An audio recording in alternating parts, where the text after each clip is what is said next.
Pokemon Unite is a very successful game, winning awards for Best Game, Mobile Game of the Year, and even being nominated for the Best Mobile Game during the Game Awards. It's based on the most successful franchise ever created, and is created by one of the wealthiest companies in the gaming industry. And it's because of all this that we need to have a serious chat about Pokemon Unite. In this video, we're going to cover some very silly things that Pokemon Unite currently does that just do not make any sense whatsoever. Think of these as quality of life improvements that Unite could easily implement but just don't.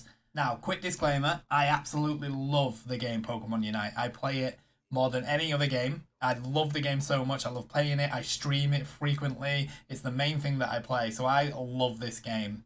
But for a game as successful as it is, funded by the companies that it is, these quality of life improvements should have been implemented a long time ago, and it just doesn't make any sense that they haven't been.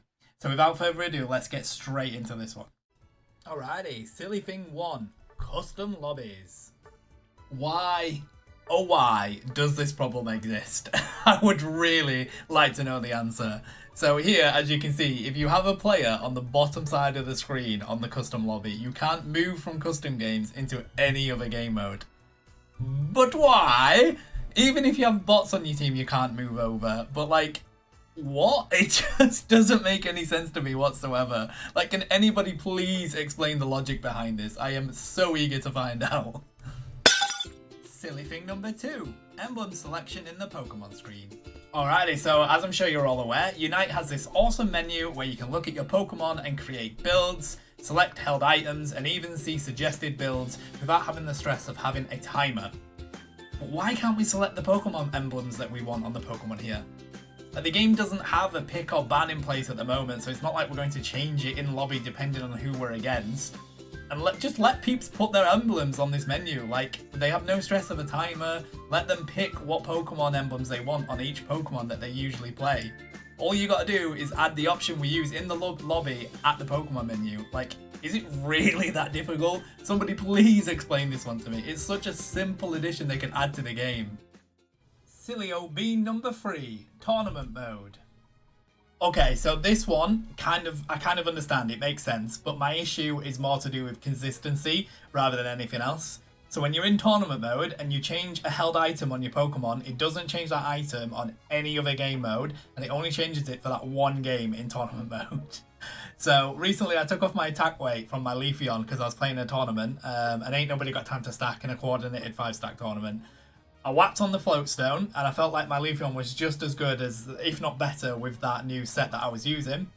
So thinking it was a permanent swap, I hop over to ranked after the tournament and didn't bother stacking for the next 3 games because I thought I didn't have my attack weight on. Took 3 games before I realised that I did have the attack weight on and I wasn't stacking. So it just doesn't make sense to me that if you change an item on that tournament game, it doesn't change it in any other game mode. But if you change a held item in standards, it changes it for ranked. So consistency is key in this one, and I think if you do change it in one, either give us a choice if we want to make that change permanent or just for that one game, or change it for all of them. Number 4, item descriptions. Alright, so anyone who is involved with the Unite community would have heard of the 2023 ye-old mighty debate about the EXP share.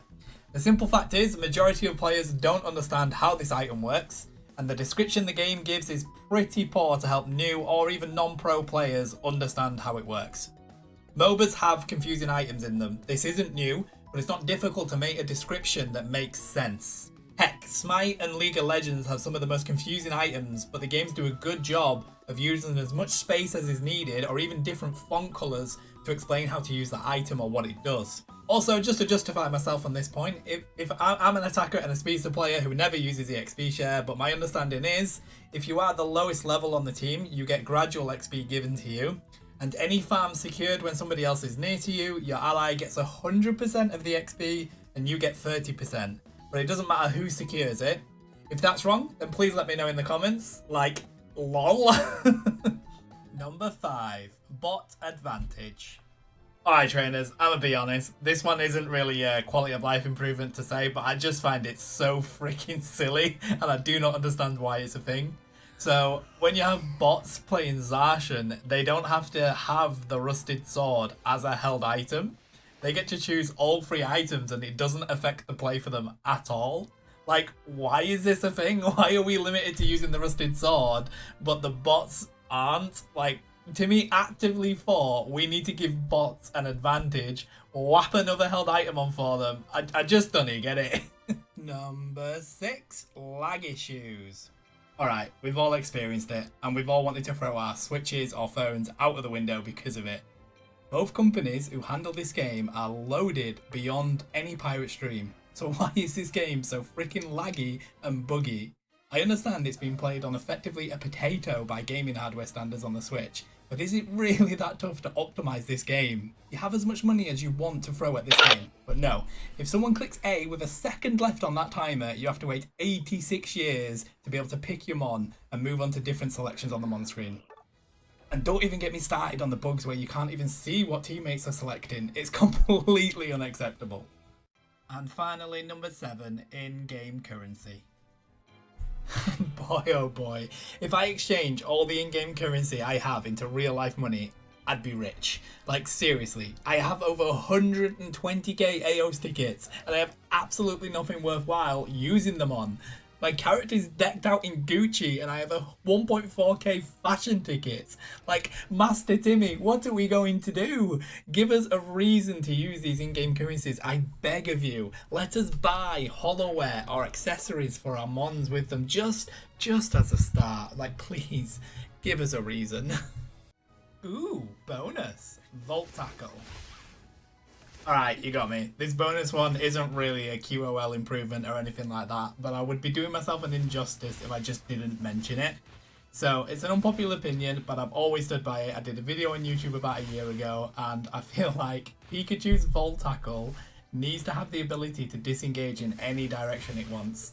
And it needs to happen, alright? You might not like to hear it, but it needs to happen. Okay, Blaze Kick and Surf, you're able to do it on that, and it doesn't make any sense for me for Vault Tackle. I know it does a stun, it's not that long of a stun, but people literally just wait for you to drop where you started and just pummel you. So I mean, Surf does huge CC with a small stun, but like, come on, come on, give Pikachu justice, please, I beg of you.